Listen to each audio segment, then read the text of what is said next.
Chúa cùng đi với tôi trên những đời tâm tối mịt mù.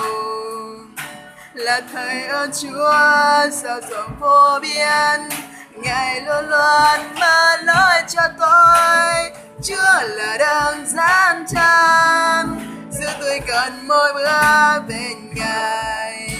Bằng tình yêu với năng lực tươi mới, Ngài luôn luôn mở lối, Ngài đem dẫn dắt tôi. Nếu trong cái khó khăn, Ngài ra bước tôi luôn thay an. Nơi hoang vu, Chúa khiến xuân reo vui tươi.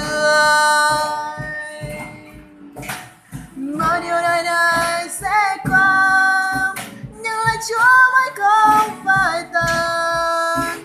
Ngày hôm nay, Ngài ban phước tươi mới.